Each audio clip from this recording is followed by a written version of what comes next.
Para concluir con este tema y concluir el primer set de la materia, vamos a hablar de cómo gestionar en términos generales el capital de trabajo en economías que presenten inflación o hiperinflación en el caso venezolano.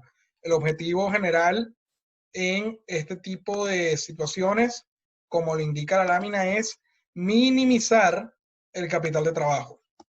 ¿Por qué? Por lo que inclusive ya hemos conversado respecto a la gestión. Tener demasiado activo corriente que no se está moviendo respecto al ciclo efectivo hace que realmente se pierda valor, se pierda el poder adquisitivo.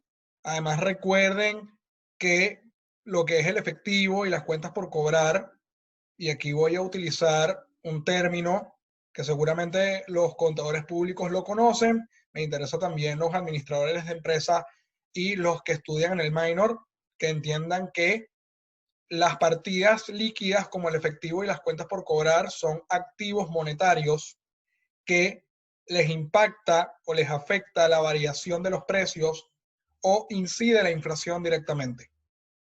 En cambio, el inventario, por ejemplo, es un activo corriente, pero que se clasifica como un activo no monetario y se debería, en épocas de inflación, invertir en activos no monetarios como la propiedad, planta y equipo, los inventarios e inclusive las inversiones en acciones, porque no les impacta, es decir, hay que actualizar, hay que reexpresar esas cifras, el efecto de la inflación, están protegidos contra la inflación y se tienen que actualizar esa cifra por capas en función a cuándo se adquirieron esos inventarios, esos equipos y esas inversiones.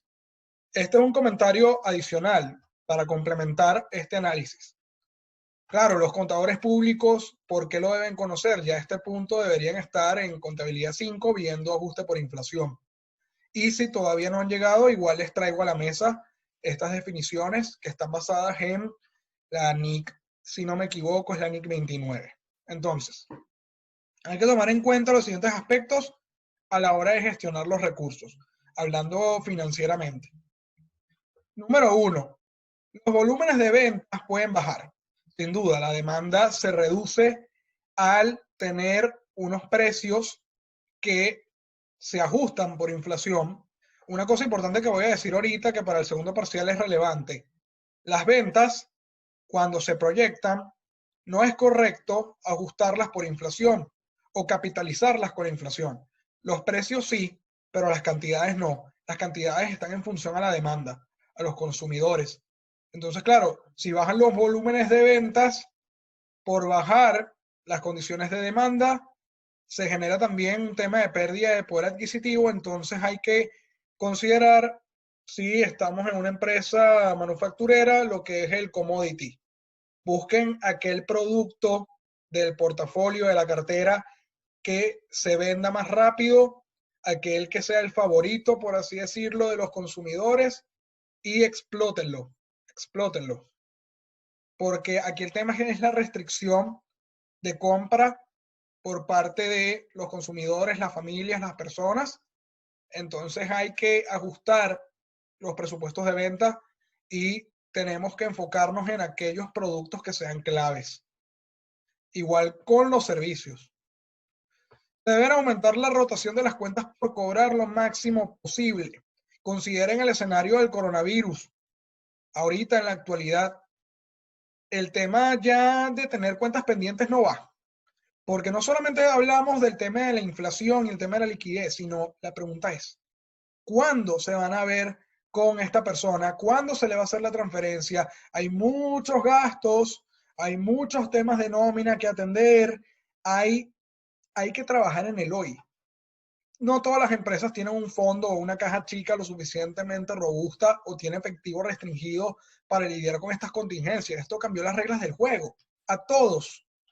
Si bien es verdad que las cuentas por cobrar de los clientes son sus cuentas por pagar, aquí el tema de mira, vamos a conversar, vamos a flexibilizar, no. Y en inflación, o sea, imagínense el contexto venezolano, que hay un tema de devaluación, hay un tema de inflación y hay un tema de pandemia. Eso quiere decir que la rotación de las cuentas por cobrar, la presión tiene que ser clara. Es más, Poniéndoles un ejemplo, ahorita en Venezuela el periodo de cobro es una semana, menos, días, horas. ¿Ven a lo que voy? Las cuentas por pagar respecto a los proveedores, el estándar de los días de pago debería ser 45 días, pero ahora las cuentas por pagar, básicamente, es que el indicador se va a minimizar, precisamente por el tema de que los proveedores ya no van a financiarlos porque ellos tienen restricciones de financiamiento, van a optar por cobrar más rápido. Es cuestión de ponerse la gorra y verlo desde el punto de vista de el proveedor como desde el punto de vista del cliente. Nuevamente tuve problemas con la conexión y bueno, mientras la transición no sea muy de golpe y pueda tomar los videos, editarlos y adjuntarlos, podemos continuar, podemos continuar. Había comentado antes de que ocurriera esta situación que en una situación de inflación, los días de cobro se maximizan, pero los días de pago se minimizan. Tiene sentido, al final es una operación espejo. El que necesita la plata tiene que cobrar rápido, es decir, va a presionar al que tiene que pagar. Entonces, claro, continuando con esa idea, como hay que generar caja y hay que asegurar la caja, se tienen que enfocar los esfuerzos, aquí me peleé una S, en la puesta en venta, y esto ya lo había dicho antes, de el producto o del inventario que posea un mayor nivel de rotación. Analizar la cartera de productos, el mix de productos, dedicar los esfuerzos, los gastos de marketing, lo que es, sí, los planes de promoción y publicidad a los productos estrella o a los más relevantes que puedan asegurar que se van a vender rápido. Sobre todo aquellos, si existe la posibilidad de que se puedan vender de contado o a través de una transferencia, considerando este escenario, para poder tener el dinero disponible. Y esto es algo que siempre es bueno, el tema de la cobertura. Aquí en Venezuela está claro que, bueno, a pesar de que la moneda extranjera ha perdido poder adquisitivo por el tema de la hiperinflación, el ritmo es menor respecto a la pérdida de la moneda local. Pérdida del poder adquisitivo, claramente, entonces siempre es bueno invertir el efectivo disponible en moneda dura, como se le suele llamar.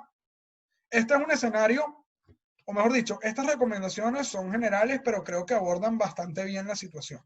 Recuerden, el objetivo está en la minimización del capital de trabajo a través del cobro rápido, a través de la rotación y venta rápida de la mercancía y a través de una negociación un poco forzada y acelerada con el tema de los pagos. Aquí en Venezuela, en términos generales, los días promedio de pagos no llegan ni a una semana, máximo una semana, imagínense. Entonces, bueno, a ver, concluimos con este ejercicio que para mí es bastante completo, abarca un poco de todo lo que hemos visto en este tema y quienes ya me conocen saben que soy fan número 1 a muerte de Breaking Bad. Siempre de alguna manera lo voy a traer en mis materias. En matemáticas financieras también lo he hecho y en la materia que doy de relaciones industriales también he hecho referencia a la empresa Grey Matter Technologies. Y es que ciertamente les comento una anécdota. Yo estoy muy feliz porque mis papás, luego de 3, 4 años que yo les he dicho y les he sugerido que vean Breaking Bad, que para mí, y según la crítica, es una de las mejores series del mundo, y adicional a que mi papá está viendo Ozark en la actualidad, yo le dije, mira, pero es que Ozark es el hijo de Breaking Bad, da la talla, pero tú tienes que hablar es con el papá, no con el hijo, con el dueño del negocio.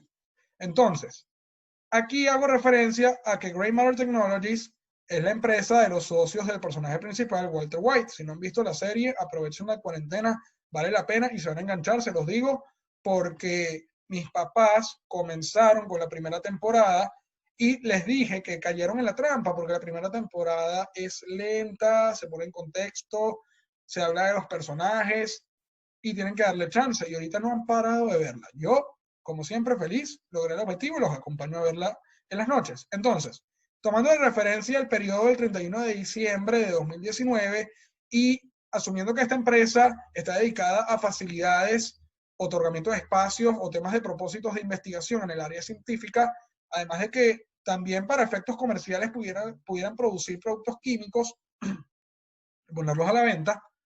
Aquí hay una serie de información que hay que prestarle atención.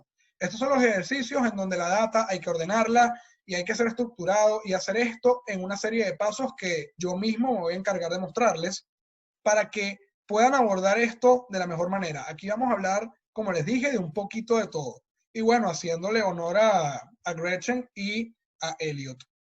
Las ventas netas porque ya incluyen los descuentos y rebajas, son de 55 millones. El costo de ventas, es decir, el costo de elaborar, producir y tener el producto terminado, representa el 65% de las ventas, y esto ya me llama la atención. A fines de análisis, yo pudiera decir que la estructura de costos de la empresa, sí, es caro. Es caro tener ese producto listo. Hay un tema de costos de producción y de elementos de costos directos e indirectos que están encareciendo el producto, y esto se va a ver reflejado en el precio de alguna manera.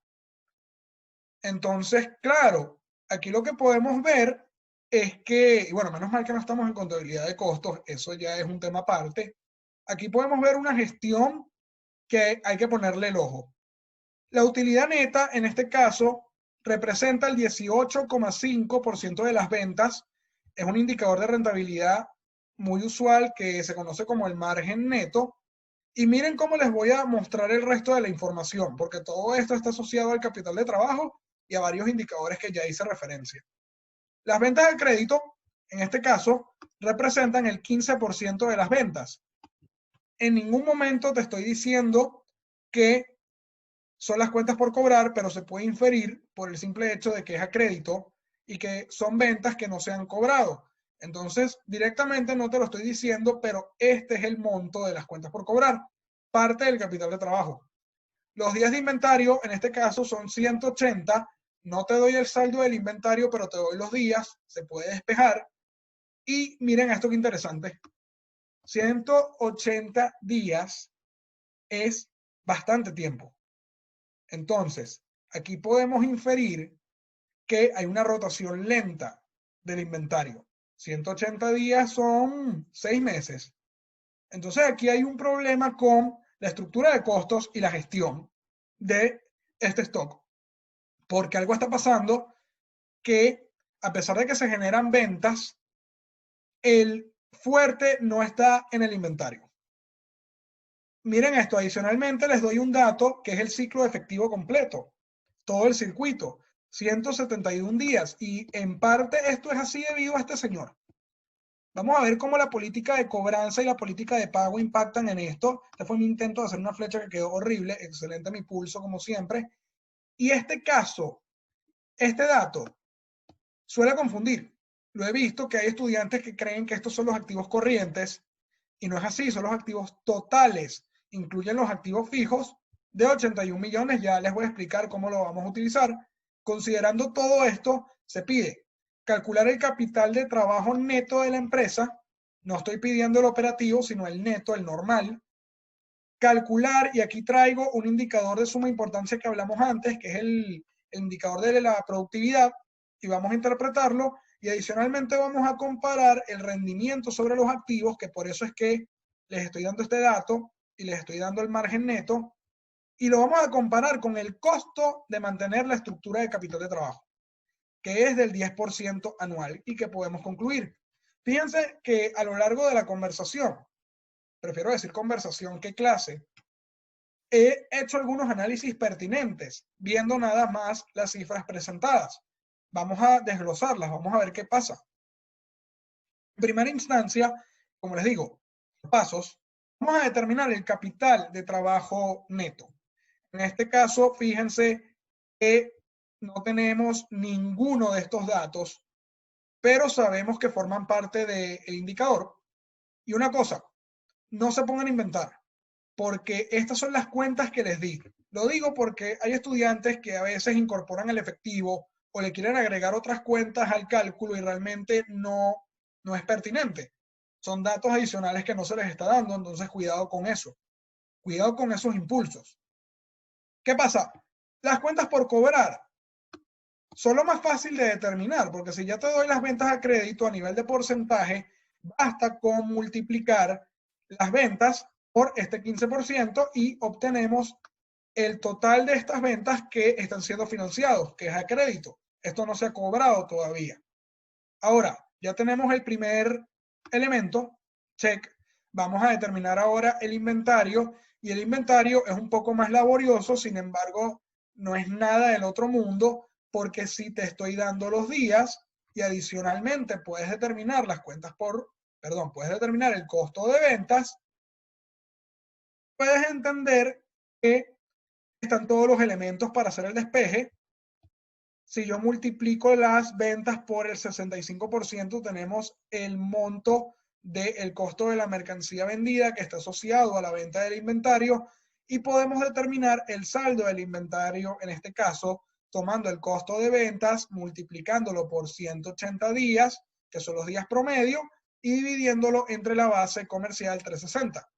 Ahora, ¿qué pasa? Que esta es la fórmula de días promedio de inventario, pero despejé el valor del inventario como tal. Y ya tenemos el segundo elemento. Check. Bien.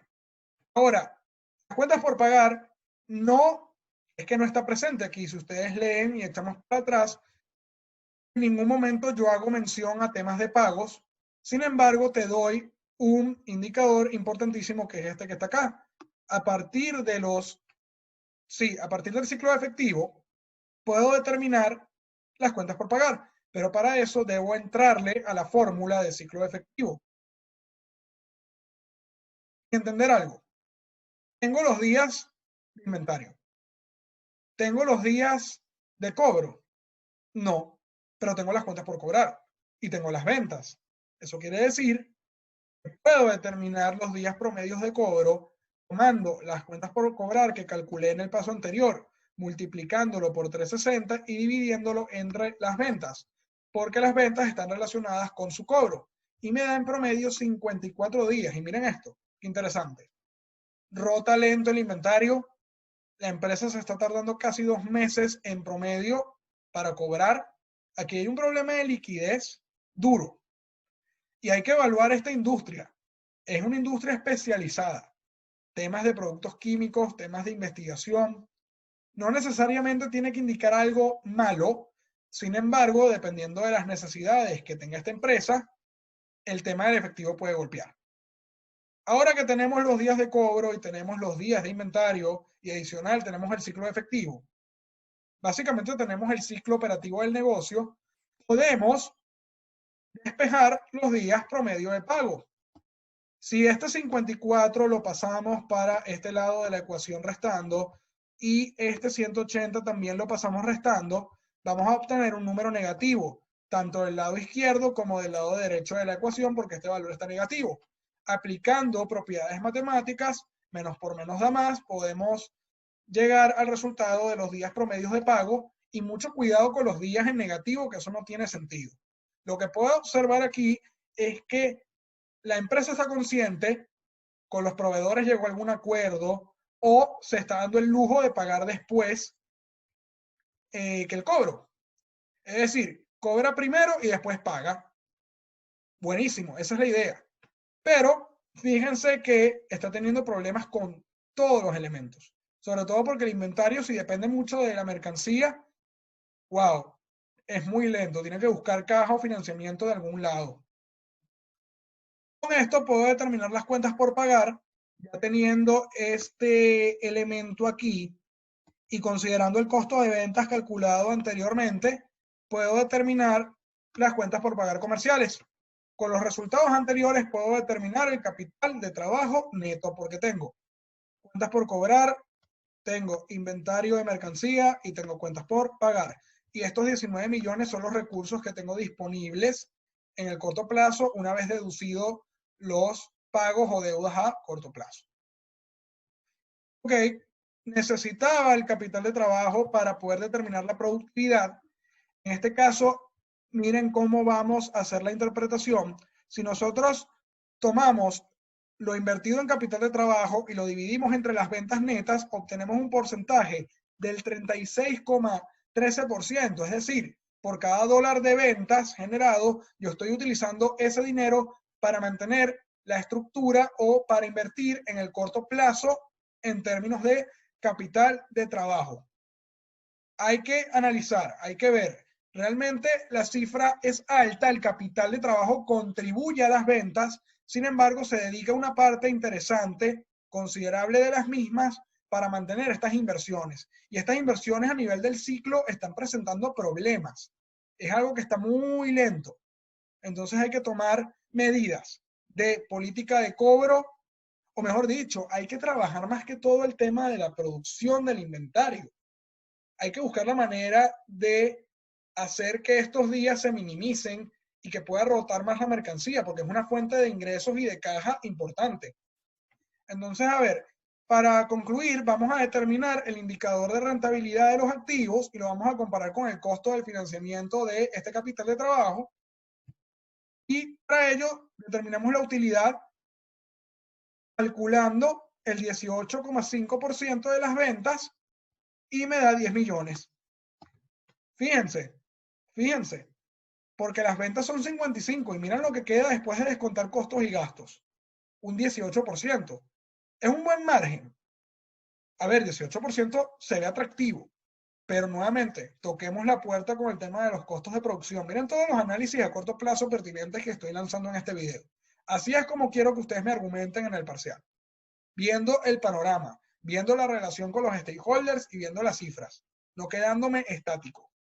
Entonces, claro, determinando el ROA, podemos ver que da 12,56%. Si tomamos esta utilidad y la dividimos entre 81 millones, podemos obtener el retorno. Eso quiere decir que los activos en general, considerando los activos corrientes, a pesar de la situación, están generando rentabilidad, están generando utilidad y de hecho es superior al costo de oportunidad de mantenerlos. Por lo tanto, esta inversión a corto plazo es rentable. Sin embargo, recuerden, una cosa es rentabilidad, una cosa es la generación de utilidades.